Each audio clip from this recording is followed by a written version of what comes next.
Hey guys, so this week I want to talk to you about getting into cryptocurrency. I'm Monique, the work from home mogul, and today my special guest is Nervessa.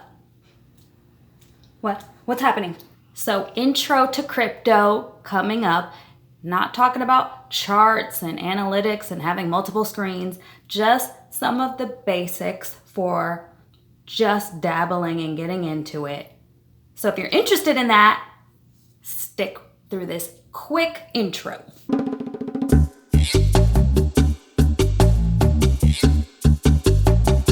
So if you're anything like me, the extent of your investments were like certificates of deposits. If you are stock trading with multiple screens in front of you, this probably is not the best episode for you to watch. So see you next week unless you just want to be entertained by my very minimal knowledge. I must disclaim that you should not take financial advice from YouTube, even though some of us do, including me.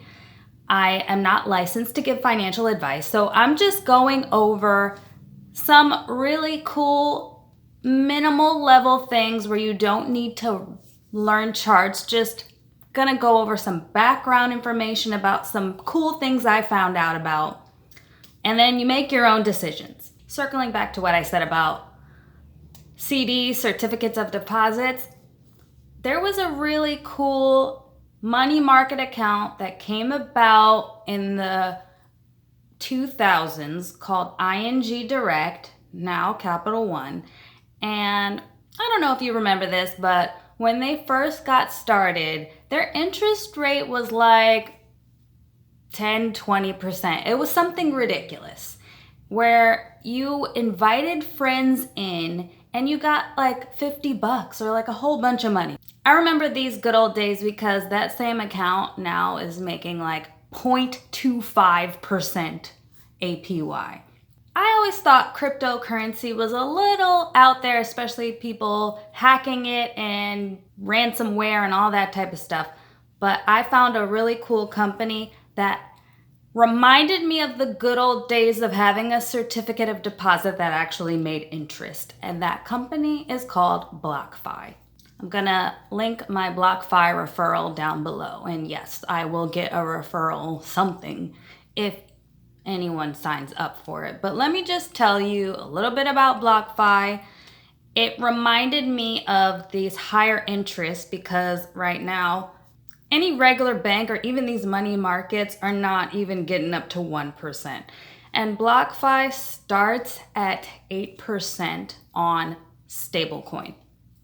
Right now, they have a promotion of 10% APY on stablecoin. What is stablecoin?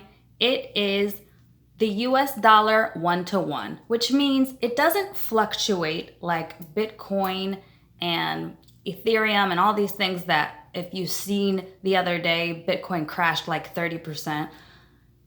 When you have a stablecoin account, it's basically like an interest account. It's not federally insured, so it's not in a banking institution. It is backed by BlockFi's lenders. So I would encourage you to check out the risks and how they work and general things that I don't know about. You got to look them up on your own. Basically, what I liked is that they are founded by guys from Jersey. Hail! You get a bunch of interest. They have a lot of different investors. They lend coins out to huge corporations and hedge funds. And so that's how they're able to give interest. And those bigger entities will be the ones to take a loss first before the little guys. Do your due diligence. There's always a risk when it comes to doing trades or anything that's not backed by gold, which is pretty much all currency. Having your money in an interest accruing account rather than just sitting in a bank making 1 cent for every like $2,000 seemed like a cool idea to me. This is why I believe that the easiest, most basic way to get into cryptocurrency is to get a stable coin, USD or GUSD stable coin, because it does not fluctuate. And if it's in an account accruing interest at 8.6 or 10%, then you have hundreds of dollars you can make per month instead of like 1 cent. That was my first entryway into cryptocurrency. So I can say, yeah, I invest some of my money in crypto. Now, there are other coins, Bitcoin, Ethereum, Chainlink, Litecoin. These are all on the dashboard at Blockfi, and you can see daily the percentage changes per 24 hours and what each coin is worth. And that way, if you want to diversify a little bit, you can move your stablecoin into any of those accounts and see it either skyrocket or plummet. The cool thing about the other coins is that in BlockFi, they also accrue interest, not at 8 or 10%, more along the lines of 4 or 5%, and there's different tiers depending on how much money you have in there.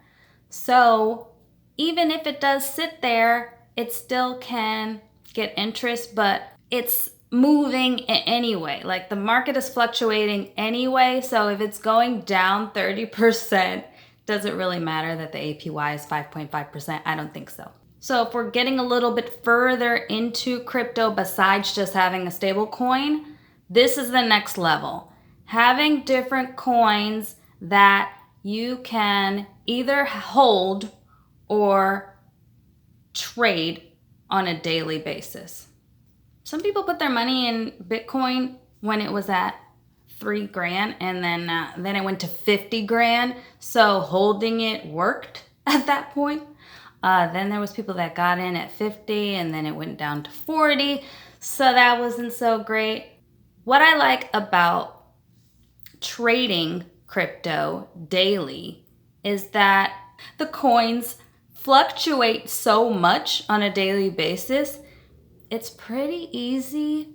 I won't say easy. It's pretty simple to make 1 to 5% of a profit within an hour or a few hours. So to give a quick example, $1,000 of a coin that goes up 5% would be a $50 profit. So you go in for 1,000 and then you wait till it goes up 5% and then you sell it for $1,050. If you put in 2,000 and it goes up 5%, you could sell it for $2,100. You made $100 for that few hours. What's cool about these coins is this can happen multiple times a day. CoinWink is a website where you can get alerted if the coin goes below or above a certain price. There's always a little bit of fluctuation when we're doing a trade. You want to buy low and sell high.